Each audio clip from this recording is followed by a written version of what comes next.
Pengadilan Negeri Jakarta Pusat menggelar sidang pra-peradilan yang diajukan Jessica Kumala Wongso, tersangka kasus kematian Wayan Mirna. Tersangka Jessica mempersoalkan alat bukti serta penahanan dan penetapannya sebagai tersangka.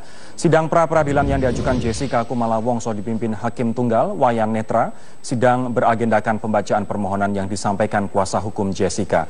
Dalam gugatannya, kuasa hukum Jessica mempersoalkan laporan kematian Wayan Mirna dari Polsek Metro Tanah Abang, Jakarta Pusat sebagai alat bukti permulaan sesuai dengan peraturan Polri nomor 14 tahun 2012 tentang manajemen penyidikan. Kuasa hukum Jessica juga mempermasalahkan penggeledahan yang dilakukan sejumlah polisi dari unit 1 Jatanras Polda Metro Jaya di rumah orang tua Jessica karena tanpa dilengkapi izin dari pengadilan setempat. Tidak hanya itu, aksi polisi meminta permohonan pencegahan Jessica ke Dirjen Imigrasi selama 6 bulan juga dianggap sewenang-wenang. Pasalnya, status Jessica saat itu masih sebagai saksi. Kuasa hukum Jessica juga sempat mempertanyakan bukti konkret Jessica melakukan tindak pidana, yakni menuangkan sianida ke kopi yang diminum Wayan Mirna. Padahal kopi dengan gelas yang sama juga diminum oleh Hani. Maka sudilah hakim tinggal memberikan amar putusan sebagai berikut. 1. Menerima dan mengabulkan semua permohonan pra-peradilan ini. 2. Menyatakan penahanan tersangka Jessica Kumala atau Jessica Kumala Wongso tidak sah karena tidak disertai perbuatan yang konkret. 3. Memerintahkan termohon pra-peradilan segera mengeluarkan tersangka Jessica Kumala atau Jessica Kumala Wongso dari rumah tahanan Polda Metro Jaya dan mengangkat cekal yang bersangkutan. Nah, pertanyaannya kemudian, betulkah atau kuatkah apa yang disampaikan oleh tim kuasa hukum dari Jessica ini, dan akankah Jessica menang dalam sidang pra-peradilan ini? Kami akan membahasnya dalam dialog Primetime News usai kumandang azan maghrib berikut ini. Kita kembali di Primetime News, pemirsa. Sidang perdana pra-peradilan menjadi babak baru kasus dugaan pembunuhan Mirna dengan tersangka Jessica Wongso. Sejak awal kasus ini memang mengundang kontroversi. Kasus pembunuhan terhadap Wayan Mirna Salihin yang diduga dilakukan Jessica Wongso kembali menarik perhatian setelah digelar sidang perdana permohonan pra-peradilan Selasa ini. Materi permohonan pra-peradilan adalah tidak sahnya penangkapan dan penetapan tersangka kepada Jessica. Yaitu penahanan tidak sah. Orang tidak berbuat, melakukan perbuatan pidana, menaruh racun, ditahan, itu apa nggak pelanggar hak asasi manusia? Karena tidak ada fakta konkretnya, menaruh racun sianida dalam kopi itu. Fakta hukum ini kan pidana itu kan yang dicarikan perbuatan, bukan asumsi. Namun Polda Metro Jaya meyakinkan bahwa penahanan Jessica oleh penyidik dilakukan setelah memiliki 2 alat bukti. Itu yang kalau orang menahan berarti polisi menahan berarti ada bukti yang cukup, itu 2 alat bukti minimal, ya, minimal 2 alat bukti plus keyakinan daripada penyidik. Proses penetapan Jessica sebagai tersangka kasus dugaan pembunuhan Mirna memang mengundang kontroversi sejak awal. Penyidik Polda yang bolak-balik berkomunikasi dengan kejaksaan sebelum penetapan Jessica sebagai tersangka misalnya juga tak luput dari kritik. Tidak ada kesalahan, ini kesalahan. Jadi tidak ada ketika menetapkan tersangka, ya, polisi bolak-balik ke kejaksaan. Kejaksaan dengan polisi hubungannya itu ketika berkas sudah lengkap dari kepolisian diserahkan kepada kejaksaan. Nanti kejaksaan kalau ada salah memberi catatan untuk diperbaiki. Sementara itu, pakar psikologi forensik meyakini bahwa pelaku pembunuhan tidak berada di lokasi ketika Mirna meninggal. Racun dipilih oleh si pelaku karena hanya racunlah yang memungkinkan si pelaku mengambil jarak sedemikian jauh dari korbannya. Sehingga pelaku tidak menyaksikan korbannya kehilangan nyawa, si pelaku tidak tertangkap oleh kamera, si pelaku tidak dilihat oleh sekian banyak saksi mata. Nah, logika itu yang kita abaikan. Dengan demikian, menurut saya, sangat kuat dugaan saya, walaupun korbannya ada di situ, walaupun lokasinya di situ, tapi karena pakai racun, maka pelaku menurut saya tidak berada di situ. Yang pasti, kepolisian harus membuktikan bahwa penetapan status tersangka Jessica memang didasarkan atas bukti yang kuat. Tim Liputan, Metro TV. Pemirsa, setidaknya ada 3 poin utama dalam sidang pra-peradilan yang dimohonkan Jessica Wongso, tersangka pembunuhan Wayan Mirna Salihin. Selain menggugat penetapan tersangka, tim kuasa hukum juga menggugat penahanan dan pencegahan ke luar negeri untuk Jessica. Di atas itu semua, tim kuasa hukum meyakini polisi tidak punya alat bukti konkret untuk menjerat Jessica secara hukum. Betulkah demikian dan akankah Jessica menang dalam sidang pra-peradilan dan terbebas dari kasus ini? Kita akan membahasnya dengan 2 orang narasumber. Yang pertama adalah pengacara Jessica Wongso, Yudi Wibowo. Pak Yudi, selamat malam. Malam. Kedua adalah pakar hukum pidana sekaligus mantan hakim, Asep Iwan Iriawan. Kang Asep, selamat malam. Selamat malam, Mas Ray. Kami juga sudah berusaha untuk mengundang pihak dari Polda Metro Jaya, namun hingga saat ini belum ada tanggapan. Namun tidak apa-apa, kita akan mulai dengan 2 narasumber terlebih dahulu. Saya akan ke Pak Yudi terlebih dahulu. Jessica mempermasalahkan status tersangka, penahanan, dan pencekalan atau pencegahan ke luar negeri karena tidak sah. Kenapa tidak sah? Betul, karena tidak pernah dipanggil sebagai tersangka, tahu-tahu diadakan penangkapan tanggal 30 itu seperti teroris, 48 orang yang nangkap di hotel. Tapi bukankah tanggal 29 sudah ditetapkan tersangka, kemudian ya, tanggal 30? Seharusnya sesuai aturan KUHAP, itu kalau kita dipanggil saksi dulu, harus tahapan-tahapan itu harus dilalui, dipanggil tersangka juga, tidak langsung ditangkap. Kalau ditangkap teroris oke, kita ini bukan teroris. Jadi dari segi penahanannya, penangkapannya Anda mempermasalahkan ini mengatakan tidak sah. Bagaimana dengan status tersangkanya, penetapan tersangka? Saya tidak 29 Januari. Ngajukan penetapan itu, saya tidak gugat ya, penetapan tersangkanya. Boleh saja mendalikan Jessica Kumala sebagai tersangka dengan 2 alat bukti yang cukup, bahkan 4 alat bukti yang katanya polisi dimiliki. Lah saya kooperatif saja. Sebetulnya. Tapi Pak Yudi, bukankah kalau sidang pra-peradilan itu yang dipermasalahkan, yang digugat adalah status tersangkanya, Pak? Ya itu, sesuai KUHAP, karena pasal 3 KUHAP itu peradilan itu sesuai undang-undang ini. Pasal 3 KUHAP itu baca. Jadi tidak ada yang lain, saya asumsi putusan Mahkamah Konstitusi, ya KUHAP ini yang saya acuan sebagai nyawanya pra-peradilan ini. Gitu. Anda tetap yakin polisi tidak memiliki bukti konkret? Bukti konkret di sana itu kan, boleh saya cerita ya, di Oliver Cup itu ada 8 CCTV. Ya. Bila perlu, ya Oliver ya. Bila perlu nanti hakim saya ajak ke sana, PS pemeriksaan setempat. Selama ini yang diungkap CCTV-nya berapa? Karena polisi selama ini polisi tidak pernah itu CCTV ketutupan paper bag. Ya silakan aja lah, boleh ketutupan daun, palang pintu, kayak sekali apapun. Itu urusannya polisi. Tapi saya yakin itu 8 kamera itu bisa dilihat mata, lebih dari matanya sepasang orang saksi ini. Itu kan bisa memberi petunjuk. Adakah perbuatan Jessica menaruh racun pada waktu yang jam 16.15 itu? Dan selama ini polisi tidak membuka 8 CCTV? Tidak membuka, karena saya pun tidak diberitahu. BAP saja tidak diberitahu saya, tidak dikasih kopi. Yaitu melanggar pasal 72 KUHAP. Lalu itu saya aneh, bapaknya Mirna bisa melihat begitu gamblang, alasan itu bapaknya, tapi sebagai penasihat hukum kita tidak diizinkan melihat itu.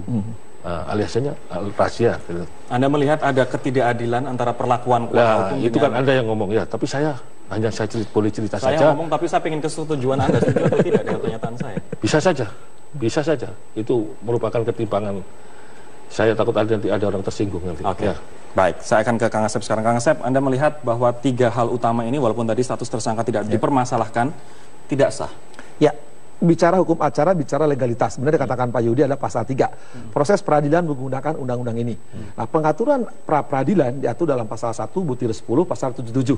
Jadi sah tidaknya penangkapan, penahanan, penyidikan. Jadi penetapan tersangka yang lagi sekarang gara-gara ada hakim yang memutus itu, saya termasuk yang tidak setuju. Saya awalnya tidak setuju dengan mengajukan pra-peradilan. Tapi begitu tadi saya mendengar berita dia tidak mengajukan penetapan tersangka, berarti betul dia mempermasalahkan sah tidaknya penahanan ya Pak. Itu masuk, itu objek pra-peradilan. Pra-peradilan itu sah tidaknya penahanan.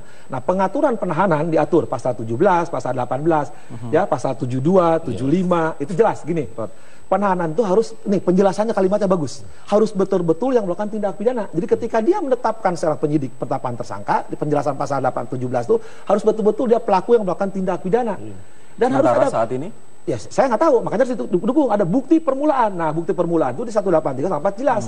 Keterangan saksi, keterangan ahli, surat, petunjuk, keterangan terdakwa. Jadi nah 2 minimum. Nah sekarang apa yang menetapkan penahanan itu harus 2 bukti minimum tadi?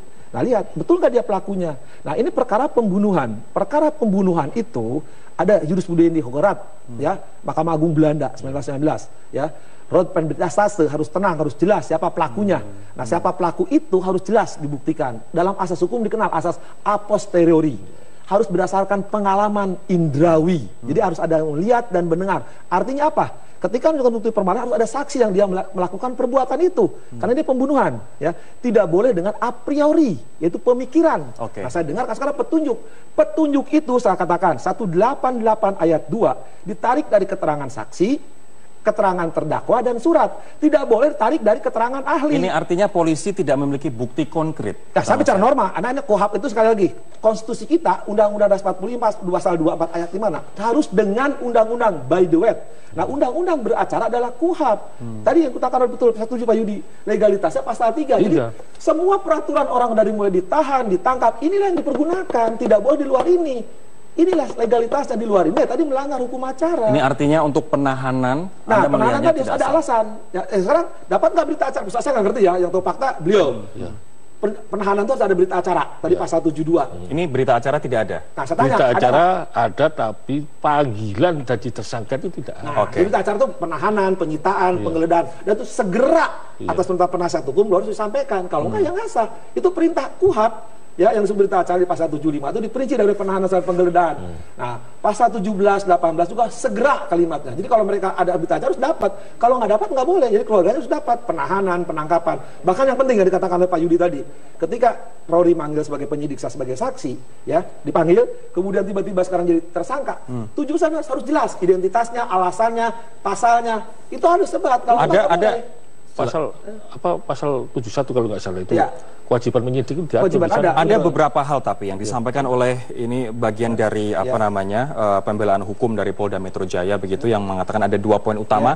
Pihak termohonnya salah alamat, Pak. Jadi Anda gugatannya diajukan ke Polsek Tanah Abang, padahal ini yang menyidik saat ini adalah Polda Metro Jaya yang sudah dilimpahkan ke Kejati. Silakan saja, ya, silakan saja berasumsi demikian. Tapi kan saya ada bukti bahwa pemanggilan saksi itu dari Polsek Tanah Abang dan laporan polisinya itu berasal dari Polsek Tanah Abang Masian yang dipakai Polda. Lah polisi kan bertindak hierarkis, Mabes, Polda, Polsek kan itu. Ya harus kita gugat semua. Kalau masalah berkas ini belum dilimpahkan ke kejaksaan, kewenangannya itu masih di kepolisian. Kalau perpanjangan itu permohonan. Saya ngajukan pra ini kan sebelum diajukan permohonan perpanjangan penahanan.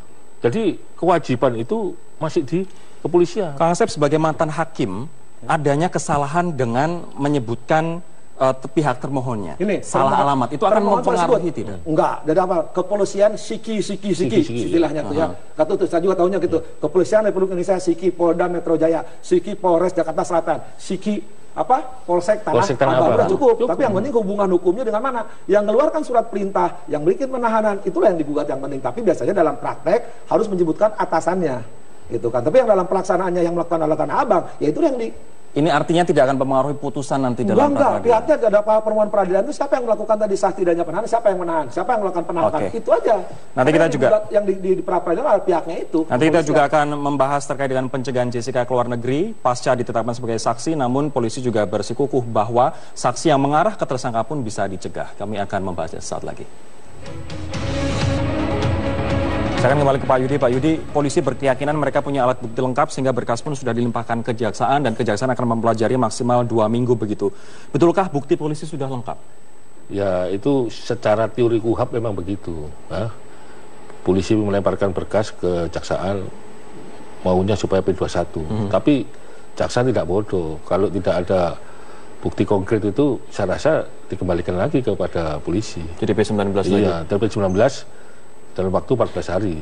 Anda yakin bukti konkret ini memang tidak ada? Ini bukan soal keyakinan, ya keyakinan itu milik hakim. Tapi itu hanya teori hukum yang diatur di KUHAP, ya aturan seperti itu. Tapi yang ditanyakan tadi, kalau ada bukti konkret mungkin P21. Tapi ini tidak ada? Tidak ada bukti konkret, saya yakin. Artinya nanti kejaksaan akan mengembalikan lagi ke Bisa Polda. bisa juga. Kang, Anda melihat ada bukti konkret tidak sih sebenarnya? Gini, sebenarnya bukan bukti konkret, bukti itu diatur, keterangan saksi, keterangan ahli, surat, petunjuk, keterangan terdakwa. Nah, sebut bukti lengkap itu minimum 2 alat bukti. Itu bisa meyakinkan hakim. Jadi hakim yakin itu karena alat bukti. Nah, alat bukti sekali lagi, alat bukti dalam perkara pembunuhan tadi harus dia lihat, dia dengar, ya. Kalau dilihat atau didengar. Dengar, tadi ajasnya ajas a posteriori. Jadi indrawi. Empiris. Itu teori asas tidak bisa kesampingkan. Sementara CCTV tidak menunjukkan Jessica memasukkan cyanida. Itu yang penting dalam perkara pembunuhan itu harus bagaimana dia sering saya paling demen tuh Bapak ini kalau ngomong siapa yang menggerakkan itu diajarkan oleh Profesor Mulyatno, seluruh buku ajas hukum mengajarkan. Lamintang, Mulyatno, Andi Hajar dan semua ahli hukum mengatakan kalau perkara pembunuhan harus ada tindak nyata. Malah mungkin dengar kemarin kita dalam siaran ini kejaksaan ngomong dalam perkara novel dia tidak ada yang melihat, mendengar, menyaksikan novel membunuh. Ini pun sama, korbannya ada, apakah ada yang menyaksikan Jessica memasukkan, itu yang penting. Tapi fakta bahwa Jessica sudah pesan datang terlebih dahulu 40 menit, kemudian pesan, kemudian gerak-gerik yang terekam dalam CCTV tidak cukup untuk menggambarkan. Apakah ketika pesan gerak-gerik itu diartikan dia membunuh? Belum tentu. Hukum terus fakta, ini akibatnya apa? Pembunuhan, ancamannya mati. Nah kalau ini sembarang mengarahkan dari gerak-gerik, dari pesan, itu tidak, bagi hukum tidak mempengaruhi fakta peristiwanya apa, bagaimana dia melakukan pembunuhan, yaitu cyanida, faktanya ada kan, bagaimana cyanida oleh si Jessica dimasukkan, itu konkret pertanyaan pertamanya. Dan itu tidak terlihat? Tidak terlihat, selama itu tidak ada yang melihat, tidak ada yang menyaksikan, fatal bagi saya. Oke, kalau Pak Yudi sendiri melihat Anda juga mempermasalahkan, Jessica juga mempermasalahkan terkait dengan pencegahan ke luar negeri, tapi polisi ini melalui Kasubdit Bantuan Hukum, Polda Metro Jaya menyatakan bahwa polisi berhak melakukan pencegahan terhadap seseorang saksi yang berpotensi mengarah kepada tersangka. Diatur dalam Undang-Undang Imigrasi. Ya, boleh saja itu haknya polisi ya. Tapi kalau nanti itu seandainya diputus penahanannya tidak sah, ya harus pencegahannya dicabut ya. Karena tanggal 26 itu dicekal, tanggal 30 baru dipanggil sebagai, bukan panggil, ditangkap sebagai tersangka. Tapi gini juga Mas Yudi, Pak Yudi ya, ada yang sangat janggal yang di luar KUHP. Ketika belum ditetapkan tersangka, apa ketika SPDP, pemberitahuan surat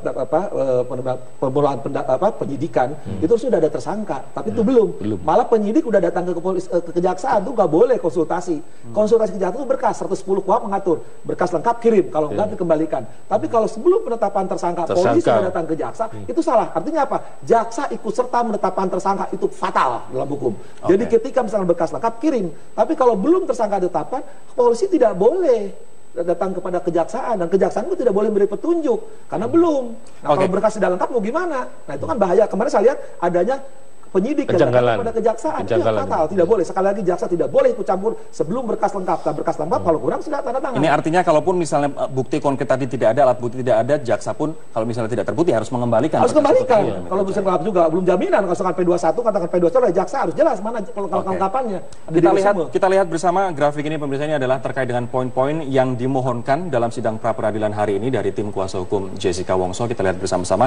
Ada 21 poin, tapi kami akan merangkumnya dalam sekitar 7 poin. Ini menerima dan mengabulkan semua permohonan pra peradilan ini, permintaannya, kemudian menyatakan penahanan Jessica Kumala Wongso tidak sah karena tidak disertai bukti konkret, kemudian memerintahkan termohon pra peradilan, dalam hal ini adalah Polda Metro Jaya, namun dibilang Polda Metro Jaya salah alamat begitu, segera melepas Jessica dari rutan Polda Metro Jaya dan mencabut cekalnya. Kemudian nomor 4, apabila hakim tunggal berpendapat lain, mohon diputuskan seadil-adilnya.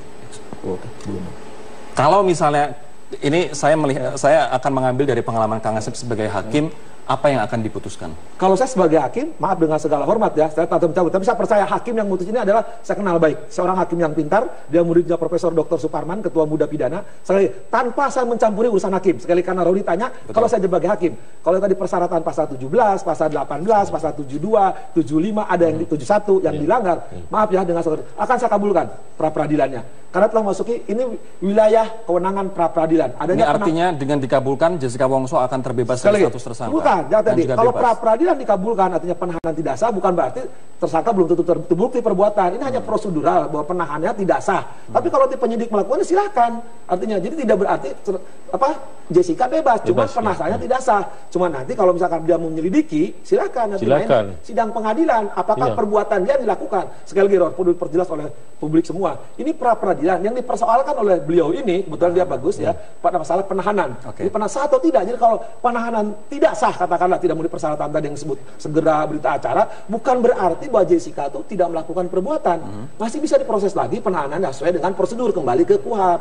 Nah, tapi nanti kalau misalkan apakah perbuatannya di sidang pengadilan. Tapi artinya sebenarnya ada logika yang mengatakan begini. Ya kalau tersangkanya tidak sah, otomatis dia tidak berbuat. Ya. Baik, saya akan membahas lebih jauh lagi ini terkait dengan kabarnya pengacara juga akan mengajukan saksi ahli yang sangat istimewa. Siapa saja dan apa harapannya dari keterangan saksi ahli itu? Kami akan kembali sesaat lagi. Pemirsa, kami ingin menyampaikan kembali bahwa kami sudah mencoba menghubungi pihak Polda Metro Jaya untuk bergabung dalam perbincangan kami sore hari ini, namun belum ada tanggapan hingga saat ini.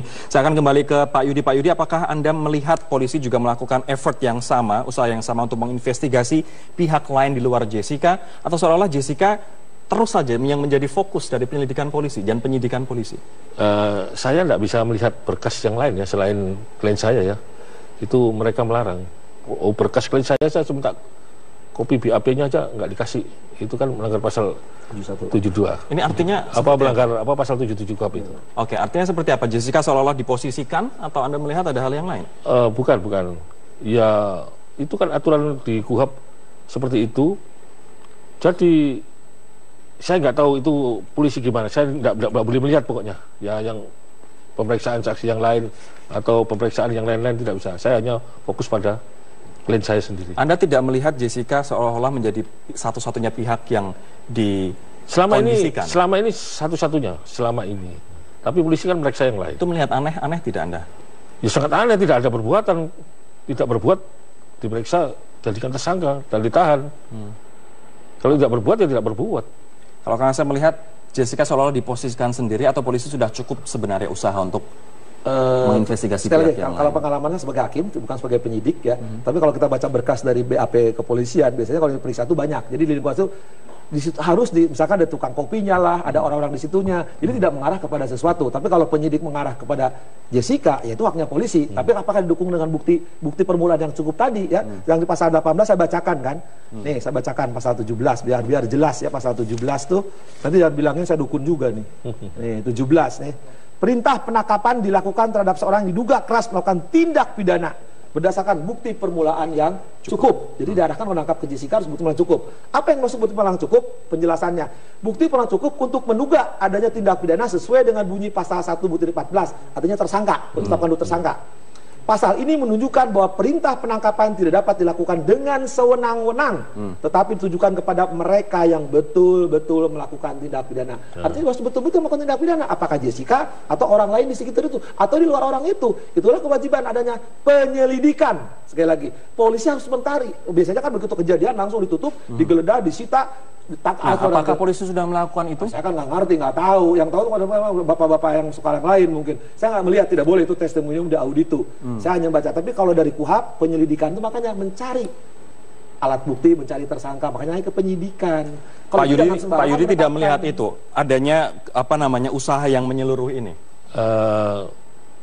Seperti di kafe itu sebetulnya kan lokasi itu kan disterilkan. Yang disterilkan itu hanya kursinya saja. Seharusnya ditutup semua itu, segel semua kafe itu sampai menemukan siapa pelakunya. Jadi kalau olah TKP berkali-kali dengan kondisi tamu yang datang begitu banyak itu sudah berubah. Posisi olah TKP-nya itu kalau dalam saintifik itu sudah berubah. Ya? Jadwal sidang besok adalah tanggapan atau jawaban dari pihak terlapor, yakni bukan terlapor, termohon, yakni dari pihak kepolisian. Tapi setelah itu nanti Anda akan menghadirkan saksi ahli. Siapa saja? Dan besok apa yang diharapkan? Masih jawaban dari kepolisian. Setelah itu bukti surat saya ajukan, selesai. Besok pagi hari Kamis itu ahli, ahli pidana, bukan ahli nujum. Apalagi dukun. Siapa saja Pak Yudi? Itu rahasia nanti, itu rahasia saya. Apa yang diharapkan dari ahli-ahli ini yang pencerahan dan penerangan masalah hukum yang carut marut ini, yang masalah penangkapan, masalah panggilan, masalah Oke, Ya. Kang Asep, Anda melihat akhir-akhir ini Gitu. kepolisian merasa tertutup begitu dengan kasus Mirna, salah satunya tidak hadir dalam malam hari ini, kemudian beberapa Ya, hari saya juga sebenarnya kan lebih menarik sedikit kan mengerem ketika ini kan pernyataan. ini perkara menarik perhatian publik ya, artinya perkara pembunuhan lagi karena menyangkut orang, misalnya seorang wanita lah, bukan orang biasa, tapi menarik di media berapa minggu berbulan-bulan ini. Harusnya terbuka semua, karena aja transparansi, publik harus tahu. Bahkan tadi kan berita acara harus tahu. Nah sekarang kan banyak yang tidak tahu, pengacaranya tidak tahu. Saya juga kaget, apalagi mungkin kami kita ngikutinnya melalui media. Seharusnya siapapun yang terlibat dalam perkara ini, baik penyidik nanti penuntut sampai hakim, harus tahu publik. Jangan sampai ini, kejadian ini akan terulang. Ini kebetulan menarik perhatian, media memberitakan, bayangkan kalau ini kejadian menyangkut orang-orang kecil. Fakta menunjukkan banyak salah tangkap, salah tahan sehingga dibebaskan oleh hakim. Kan banyak, Sengkon Karta kemudian yang tertangkap, yang tahan salah. Yang kemarin aja KPK salah tangkap, apalagi nanti yang lain. Nah, itu jangan sampai terulang. Ini penegakan hukum pakai aturan hukum. Ada hukum acara, itu perintah konstitusi 24 ayat 5 harus dengan undang-undang, bukan dengan sewenang-wenang. Ini tadi yang dibacakan, bukan kesewenang-wenangan. Ingat, melindungi pelindungan HAM dan melindungi praduga tak bersalah. Itulah yang diamanatkan oleh KUHAP. Saya minta penegasan, ini artinya nanti sidang pra-peradilan akan seperti apa, Kang? Saya berharap sekali lagi, sidang pra-peradilan tidak seperti pra-peradilan yang pernah meramaikan dunia peradilan. Saya berharap kepada Yang Mulia, yang saya anggap hakimnya termasuk hakim pintar, hakim punya integritas, punya loyalitas kepada hukum, katakan yang benar-benar salah. Kalau Jessica memang nanti prosedurnya tidak memenuhi syaratan, tolak pra-peradilannya. Tapi kalau prosedurnya betul, kabulkan, karena tidak menunjukkan perbuatan Jessica. Baik, terima kasih Kang Asep, terima kasih Pak Yudi atas waktunya malam hari ini. Dan pemirsa, demikianlah perbincangan kami untuk yang pertama di Prime Time News. Setelah bersama kami akan ada perbincangan kedua bersama dengan Wahyu Wibowo sesaat lagi. Pengadilan Negeri Jakarta Pusat menggelar sidang pra-peradilan yang diajukan Jessica Kumala Wongso, tersangka kasus kematian Wayan Mirna. Tersangka Jessica mempersoalkan alat bukti serta penahanan dan penetapannya sebagai tersangka.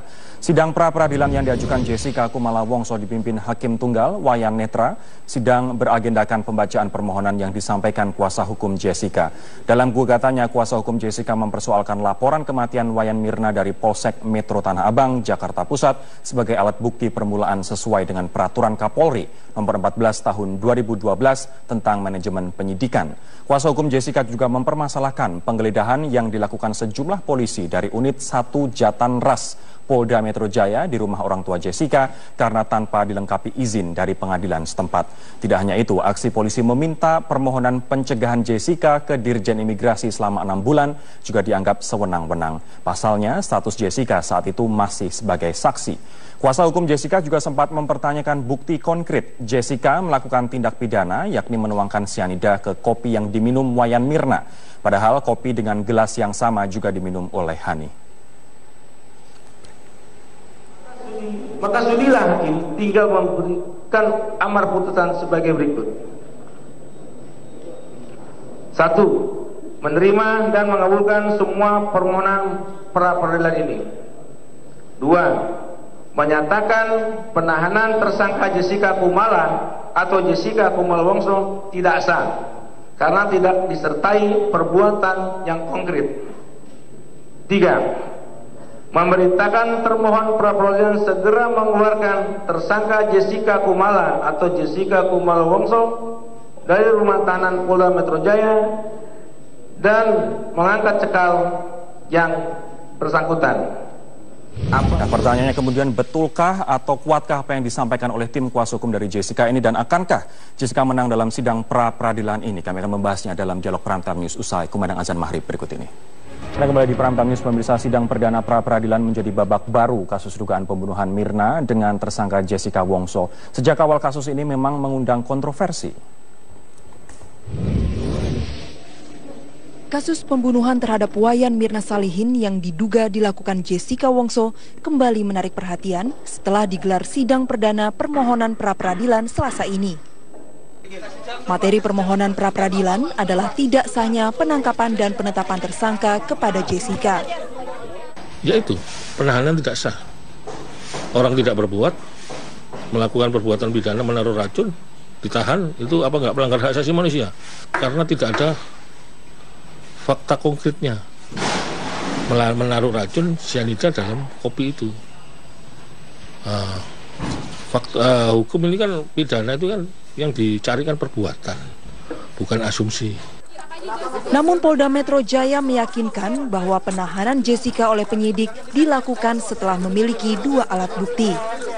bukti yang kalau orang menahan berarti polisi menahan berarti ada bukti yang cukup, itu 2 alat bukti minimal, ya minimal 2 alat bukti plus keyakinan daripada penyidik.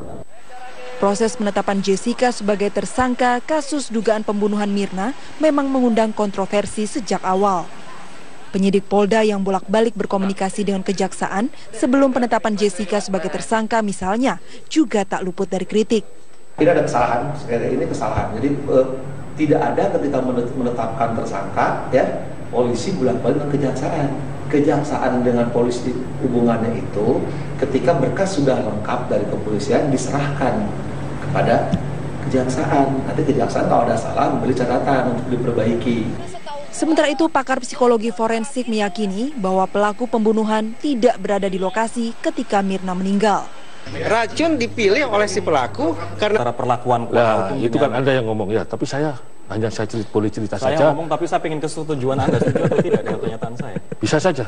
Bisa saja. Itu merupakan ketimpangan. Saya takut nanti ada orang tersinggung nanti. Oke. Ya. Baik, saya akan ke Kang Asep sekarang. Kang Asep, Anda melihat bahwa 3 hal utama ini walaupun tadi status tersangka tidak dipermasalahkan, tidak sah. Ya, bicara hukum acara, bicara legalitas. Benar dikatakan Pak Yudi adalah pasal 3. Proses peradilan menggunakan undang-undang ini.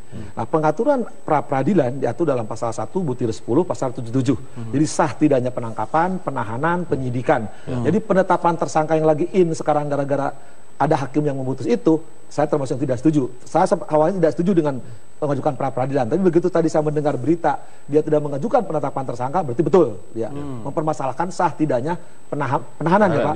Itu masuk, itu objek pra-peradilan. Pra-peradilan itu sah tidaknya penahanan. Nah, pengaturan penahanan diatur pasal 17, pasal 18, ya pasal 72, 75, itu jelas gini, Pak. Penahanan itu harus, nih penjelasannya kalimatnya bagus, harus betul-betul yang melakukan tindak pidana. Jadi ketika dia menetapkan seorang penyidik penetapan tersangka, di penjelasan pasal 17 itu harus betul-betul dia pelaku yang melakukan tindak pidana. Dan harus ada saat ini? Ya, saya nggak tahu, makanya di situ didukung ada bukti permulaan. Nah, bukti permulaan itu di 183 sampai jelas. Keterangan saksi, keterangan ahli, surat, petunjuk, keterangan terdakwa. Jadi, 2 minimum. Nah, sekarang apa yang menetapkan penahanan itu harus 2 bukti minimum tadi? Nah, lihat, betul nggak dia pelakunya? Nah, ini perkara pembunuhan. Perkara pembunuhan itu ada jurisprudensi Hogerat, ya, Mahkamah Agung Belanda 1919, ya. Rod penberdasar harus tenang, harus jelas siapa pelakunya. Nah, siapa pelaku itu harus jelas dibuktikan. Dalam asas hukum dikenal asas a posteriori. Harus berdasarkan pengalaman indrawi. Jadi harus ada yang melihat dan mendengar. Artinya apa? Ketika menunjukkan bukti permulaan harus ada saksi yang dia melakukan perbuatan itu. Karena ini pembunuhan, ya. Tidak boleh dengan a priori, yaitu pemikiran. Nah, saya dengar sekarang petunjuk. Petunjuk itu saya katakan 188 ayat 2 ditarik dari keterangan saksi, keterangan terdakwa dan surat. Tidak boleh tarik dari keterangan ahli. Ini artinya polisi tidak memiliki bukti konkret. Nah, saya bicara norma. Anak-anak KUHP itu sekali lagi, konstitusi kita, Undang-Undang Dasar 45, pasal 24 ayat 5, harus dengan undang-undang by the way. Nah, undang-undang beracara adalah KUHP. Tadi yang kutakan betul, saya setuju Pak Yudi. Legalitasnya pasal 3. Jadi, semua peraturan orang dari mulai ditahan, ditangkap, inilah yang dipergunakan. Tidak boleh di luar ini. Inilah legalitasnya di luar ini. Tadi melanggar hukum acara. Ini artinya untuk penahanan. Nah, penahanan tadi ada alasan. Ya, sekarang dapat nggak berita acara? Saya nggak ngerti ya. Yang tahu fakta beliau. Penahanan itu harus ada berita acara. Tadi pasal 72. Ini berita acara tidak ada. Nah, saya tanya, berita acara ada, tapi panggilan dari tersangka itu tidak ada. Nah, berita acara itu penahanan, penyitaan, penggeledahan, dan itu segera atas perintah penasihat hukum harus disampaikan. Kalau nggak ya nggak sah. Itu perintah KUHP. Ya, yang disebut berita acara di pasal 75 itu diperinci dari penahanan dan penggeledahan. Nah, pasal 17, 18 juga segera kalimatnya. Jadi kalau mereka ada berita acara harus dapat. Kalau nggak dapat nggak boleh. Jadi keluarganya harus dapat penahanan, penangkapan. Bahkan yang penting yang dikatakan oleh Pak Yudi tadi, ketika Rory manggil sebagai penyidik, sebagai saksi, ya dipanggil, kemudian tiba-tiba sekarang jadi tersangka. Tujuannya harus jelas, identitasnya, alasannya, pasalnya, itu harus sebat. Kalau ada pasal 71 kalau nggak salah itu kewajiban penyidik itu ada beberapa hal tapi yang disampaikan oleh ini bagian dari pembelaan hukum dari Polda Metro Jaya begitu yang mengatakan ada 2 poin utama. Pihak termohonnya salah alamat, Pak. Jadi Anda gugatannya diajukan ke Polsek Tanah Abang, padahal ini yang menyidik saat ini adalah Polda Metro Jaya yang sudah dilimpahkan ke Kejati. Silakan saja berasumsi demikian. Tapi kan saya ada bukti bahwa pemanggilan saksi itu dari Polsek Tanah Abang dan laporan polisinya itu berasal dari Polsek Tanah Abang yang dipakai Polda. Lah polisi kan bertindak hierarkis. Mabes, Polda, Polsek kan itu. Ya harus kita gugat semua, bisa gugat, dicabut ya. Karena tanggal 26 itu dicekal, tanggal 30 baru dipanggil sebagai, bukan panggil, ditangkap sebagai tersangka. Tapi gini juga Pak Yudi ya, ada yang sangat janggal yang di luar KUHP. Ketika belum ditetapkan tersangka, apa kita SPDP, pemberitahuan surat permulaan penyidikan, itu sudah ada tersangka, tapi itu belum. Malah penyidik udah datang ke kejaksaan tuh nggak boleh konsultasi. Konsultasi kejaksaan itu berkas 110 KUHP mengatur, berkas lengkap kirim, kalau enggak dikembalikan. Tapi kalau sebelum penetapan tersangka, polisi sudah datang ke jaksa, itu salah. Artinya apa? Jaksa ikut serta menetapkan tersangka, itu fatal dalam hukum. Jadi ketika misalnya berkas lengkap kirim. Tapi kalau belum tersangka ditetapkan, polisi tidak boleh datang kepada kejaksaan, dan kejaksaan itu tidak boleh memberi petunjuk karena belum. Nah, kalau berkas tidak lengkap mau gimana? Nah, itu kan bahaya. Kemarin saya lihat adanya penyidik yang datang kepada kejaksaan, itu yang fatal, tidak boleh. Sekali lagi jaksa tidak boleh ikut campur sebelum berkas lengkap. Nah, berkas lengkap kalau kurang sudah tanda tangan. Ini artinya kalaupun misalnya bukti konkret tadi tidak ada, alat bukti tidak ada, jaksa pun kalau misalnya tidak terbukti harus mengembalikan. Harus kembalikan. Kalau bisa lengkap juga belum jaminan. Kalau misalkan P21 katakan P21 oleh jaksa harus jelas mana kalau kelengkapannya. Kita lihat bersama grafik ini, pemirsa, ini adalah terkait dengan poin-poin yang dimohonkan dalam sidang pra peradilan hari ini dari tim kuasa hukum Jessica Wongso. Kita lihat bersama-sama. Ada 21 poin, tapi kami akan merangkumnya dalam sekitar 7 poin. Ini menerima dan mengabulkan semua permohonan pra peradilan ini, permintaannya, kemudian menyatakan penahanan Jessica Kumala Wongso tidak sah karena tidak disertai bukti konkret, kemudian memerintahkan termohon pra peradilan, dalam hal ini adalah Polda Metro Jaya, namun dibilang Polda Metro Jaya salah alamat begitu, segera melepas Jessica dari rutan Polda Metro Jaya dan mencabut cekalnya. Kemudian nomor 4, apabila hakim tunggal berpendapat lain, mohon diputuskan seadil-adilnya. Kalau misalnya ini saya akan mengambil dari pengalaman Kang Asep sebagai hakim, apa yang akan diputuskan? Kalau saya sebagai hakim, maaf dengan segala hormat ya, saya tak mencabut, tapi saya percaya hakim yang memutus ini adalah saya kenal baik, seorang hakim yang pintar, dia muridnya Profesor Dr. Suparman, Ketua Muda Pidana. Sekali tanpa saya mencampuri urusan hakim, sekali karena Rodi tanya, kalau saya sebagai hakim, kalau tadi persyaratan pasal 17, pasal 18, pasal 72, 75, ada yang di 71 yang dilanggar, maaf ya dengan segala, akan saya kabulkan pra peradilannya. Karena telah masuki ini wilayah kewenangan pra peradilan. Ini artinya dengan dikabulkan Jessica Wongso akan terbebas dari status tersangka. Bukan, ya tadi kalau pra peradilan dikabulkan artinya penahanan tidak sah, bukan berarti tersangka belum tentu terbukti perbuatan. Ini hanya prosedural bahwa penahanannya tidak sah. Tapi kalau penyidik melakukannya silakan. Artinya jadi tidak berarti Jessica bebas, cuma penahanannya tidak sah. Cuma nanti kalau misalkan dia mau menyelidiki, silakan nanti main sidang pengadilan apakah perbuatan dia dilakukan. Sekali lagi perlu diperjelas oleh publik semua. Ini pra peradilan yang dipersoalkan oleh beliau ini, kebetulan dia bagus ya, pada masalah penahanan. Ini pernah sah atau tidak? Jadi kalau penahanan tidak sah, katakanlah tidak memenuhi persyaratan tadi yang disebut segera berita acara, bukan berarti bahwa Jessica itu tidak melakukan perbuatan. Masih bisa diproses lagi penahanan sesuai dengan prosedur kembali ke KUHP. Nah, tapi nanti kalau misalkan apakah perbuatannya di sidang pengadilan. Tapi artinya sebenarnya ada logika yang mengatakan begini. Ya kalau tersangkanya tidak sah, otomatis dia tidak berbuat. Baik, saya akan membahas lebih jauh lagi ini terkait dengan kabarnya pengacara juga akan mengajukan saksi ahli yang sangat istimewa. Siapa saja dan apa harapannya dari keterangan saksi ahli itu? Kami akan kembali sesaat lagi. Pemirsa, kami ingin menyampaikan kembali bahwa kami sudah mencoba menghubungi pihak Polda Metro Jaya untuk bergabung dalam perbincangan kami sore hari ini, namun belum ada tanggapan hingga saat ini. Saya akan kembali ke Pak Yudi. Pak Yudi, apakah Anda melihat polisi juga melakukan effort yang sama, usaha yang sama untuk menginvestigasi pihak lain di luar Jessica, atau seolah-olah Jessica terus saja yang menjadi fokus dari penyelidikan polisi dan penyidikan polisi? Saya tidak bisa melihat berkas yang lain ya, selain klien saya ya. Itu mereka melarang. Berkas klien saya minta kopi BAP-nya aja nggak dikasih, itu kan melanggar pasal 72. Ini artinya melanggar pasal 77 KUHP itu. Oke, artinya seperti apa? Hanya racunlah yang memungkinkan si pelaku mengambil jarak sedemikian jauh dari korbannya, sehingga pelaku tidak menyaksikan korbannya kehilangan nyawa, si pelaku tidak tertangkap oleh kamera, si pelaku tidak dilihat oleh sekian banyak saksi mata. Nah, logika itu yang kita abaikan. Dengan demikian, menurut saya, sangat kuat dugaan saya, walaupun korbannya ada di situ, walaupun lokasinya di situ, tapi karena pakai racun, maka pelaku menurut saya tidak berada di situ. Yang pasti, kepolisian harus membuktikan bahwa penetapan status tersangka Jessica memang didasarkan atas bukti yang kuat. Tim Liputan, Metro TV. Pemirsa, setidaknya ada 3 poin utama dalam sidang pra-peradilan yang dimohonkan Jessica Wongso, tersangka pembunuhan Wayan Mirna Salihin. Selain menggugat penetapan tersangka, tim kuasa hukum juga menggugat penahanan dan pencegahan ke luar negeri untuk Jessica. Di atas itu semua, tim kuasa hukum meyakini polisi tidak punya alat bukti konkret untuk menjerat Jessica secara hukum. Betulkah demikian dan akankah Jessica menang dalam sidang pra-peradilan dan terbebas dari kasus ini? Kita akan membahasnya dengan 2 orang narasumber. Yang pertama adalah pengacara Jessica Wongso, Yudi Wibowo. Pak Yudi, selamat malam. Malam. Kedua adalah pakar hukum pidana sekaligus mantan hakim, Asep Iwan Iriawan. Kang Asep, selamat malam. Selamat malam, Mas Ray. Kami juga sudah berusaha untuk mengundang pihak dari Polda Metro Jaya, namun hingga saat ini belum ada tanggapan. Namun tidak apa-apa, kita akan mulai dengan 2 narasumber terlebih dahulu. Saya akan ke Pak Yudi terlebih dahulu. Jessica mempermasalahkan status tersangka, penahanan, dan pencekalan atau pencegahan ke luar negeri karena tidak sah. Kenapa tidak sah? Betul, karena tidak pernah dipanggil sebagai tersangka. Tahu-tahu diadakan penangkapan tanggal 30 itu seperti teroris, 48 orang yang nangkap di hotel. Tapi bukankah tanggal 29 sudah ditetapkan tersangka, kemudian tanggal 30? Seharusnya sesuai aturan KUHAP, itu kalau kita dipanggil saksi dulu, harus tahapan-tahapan itu harus dilalui, dipanggil tersangka juga, tidak langsung ditangkap. Kalau ditangkap teroris oke, kita ini bukan teroris.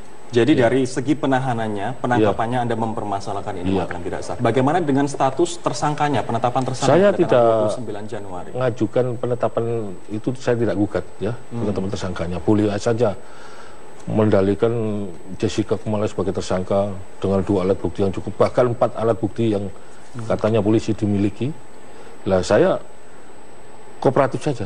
Ya. Tapi Pak Yudi, bukankah kalau sidang pra-peradilan itu yang dipermasalahkan, yang digugat adalah status tersangkanya, Pak? Ya itu, sesuai KUHAP, karena pasal 3 KUHAP itu peradilan itu sesuai undang-undang ini. Pasal 3 KUHAP itu baca. Jadi tidak ada yang lain, saya asumsi putusan Mahkamah Konstitusi, ya KUHAP ini yang saya acuan sebagai nyawanya pra-peradilan ini. Gitu. Anda tetap yakin polisi tidak memiliki bukti konkret? Bukti konkret di sana itu kan, boleh saya cerita ya, di Oliver Cup itu ada 8 CCTV. Ya. Bila perlu, Oliver ya. Bila perlu nanti hakim saya ajak ke sana, PS pemeriksaan setempat. Selama ini yang diungkap CCTV-nya berapa? Karena polisi selama ini tidak pernah itu CCTV ketutupan paper bag. Ya silakan aja lah, boleh ketutupan daun, palang pintu, kayak sekali apapun. Itu urusannya polisi. Tapi saya yakin itu 8 kamera itu bisa dilihat mata, lebih dari matanya sepasang orang saksi ini. Itu kan bisa memberi petunjuk. Adakah perbuatan Jessica menaruh racun pada waktu yang jam 16.15 itu? Dan selama ini polisi tidak membuka 8 CCTV? Tidak membuka, karena saya pun tidak diberitahu. BAP saja tidak diberitahu saya, tidak dikasih kopi. Yaitu melanggar pasal 72 KUHAP. Lalu itu saya aneh. Bapaknya Mirna bisa melihat begitu gamblang, alasan itu bapaknya, tapi sebagai penasihat hukum kita tidak diizinkan melihat itu. Aliasnya rahasia. Gitu. Anda melihat ada ketidakadilan? Kalau masalah berkas ini belum dilimpahkan ke kejaksaan, kewenangannya itu masih di kepolisian. Kalau perpanjangan itu permohonan. Saya ngajukan pra ini kan sebelum diajukan permohonan perpanjangan, penahanan.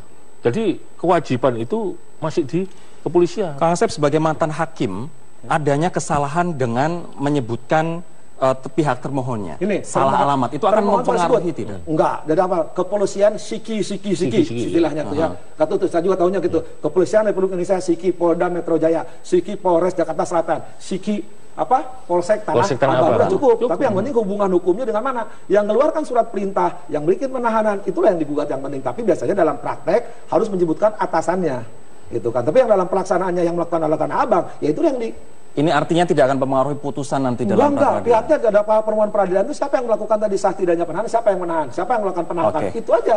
Nanti kita juga yang di pra-peradilan adalah pihaknya itu. Nanti kita juga akan membahas terkait dengan pencegahan Jessica ke luar negeri pasca ditetapkan sebagai saksi, namun polisi juga bersikukuh bahwa saksi yang mengarah ke tersangka pun bisa dicegah. Kami akan membahasnya saat lagi.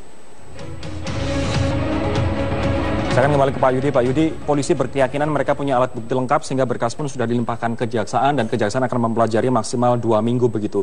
Betulkah bukti polisi sudah lengkap? Ya itu secara teori KUHP memang begitu. Polisi melemparkan berkas ke jaksaan maunya supaya P21. Tapi jaksa tidak bodoh. Kalau tidak ada bukti konkret itu saya rasa dikembalikan lagi kepada polisi. Jadi P19 lagi? Iya, P19 dalam waktu 14 hari. Anda yakin bukti konkret ini memang tidak ada? Ini bukan soal keyakinan, ya keyakinan itu milik hakim. Tapi itu hanya teori hukum yang diatur di KUHP, ya aturan seperti itu. Tapi yang ditanyakan tadi, kalau ada bukti konkret mungkin P21. Tapi ini tidak ada? Tidak ada bukti konkret, saya yakin. Artinya nanti kejaksaan akan mengembalikan lagi ke Bisa Polda. bisa juga. Kang, Anda melihat ada bukti konkret tidak sih sebenarnya? Sebenarnya bukan bukti konkret, bukti itu diatur, keterangan saksi, keterangan ahli, surat petunjuk, keterangan terdakwa. Nah, sebut bukti lengkap itu minimum 2 alat bukti. Itu bisa meyakinkan hakim. Jadi hakim yakin itu karena alat bukti. Nah, alat bukti sekali lagi, alat bukti dalam perkara pembunuhan tadi harus dia lihat, dia dengar, ya. Kalau dilihat atau didengar. Dengar. Tadi ajasnya ajas a posteriori. Jadi indrawi. Empiris. Itu teori asas tidak kesampingkan. Sementara CCTV tidak menunjukkan Jessica memasukkan cyanida. Itu yang penting dalam perkara pembunuhan itu harus bagaimana dia sering saya paling demen tuh Bapak ini kalau ngomong siapa yang menggerakkan itu diajarkan oleh Profesor Mulyatno, seluruh buku ajas hukum mengajarkan. Lamintang, Mulyatno, Andi Hajar dan semua ahli hukum mengatakan kalau perkara pembunuhan harus ada tindak nyata. Malah mungkin dengar kemarin kita dalam siaran ini kejaksaan ngomong dalam perkara novel dia tidak ada yang melihat, mendengar, menyaksikan novel membunuh. Ini pun sama, korbannya ada, apakah ada yang menyaksikan Jessica memasukkan, itu yang penting. Tapi fakta bahwa Jessica sudah pesan datang terlebih dahulu 40 menit, kemudian pesan, kemudian gerak-gerik yang terekam dalam CCTV tidak cukup untuk menggambarkan. Apakah ketika pesan gerak-gerik itu diartikan dia membunuh? Belum tentu. Hukum terus fakta, ini akibatnya apa? Pembunuhan, ancamannya mati. Nah kalau ini sembarang mengarahkan dari gerak-gerik, dari pesan, itu tidak, bagi hukum tidak mempengaruhi fakta peristiwanya apa, bagaimana dia melakukan pembunuhan, yaitu cyanida, faktanya ada kan, bagaimana cyanida oleh si Jessica dimasukkan, itu konkret pertanyaan pertamanya. Dan itu tidak terlihat? Tidak terlihat, selama itu tidak ada yang melihat, tidak ada yang menyaksikan, fatal bagi saya. Oke, kalau Pak Yudi sendiri melihat Anda juga mempermasalahkan, Jessica juga mempermasalahkan terkait dengan pencegahan ke luar negeri, tapi polisi ini melalui Kasubdit Bantuan Hukum, Polda Metro Jaya menyatakan bahwa polisi berhak melakukan pencegahan terhadap seseorang saksi yang berpotensi mengarah kepada tersangka. Diatur dalam Undang-Undang Imigrasi. Ya, boleh saja itu haknya polisi ya. Tapi kalau nanti itu seandainya diputus penahanannya tidak sah, ya harus pencegahannya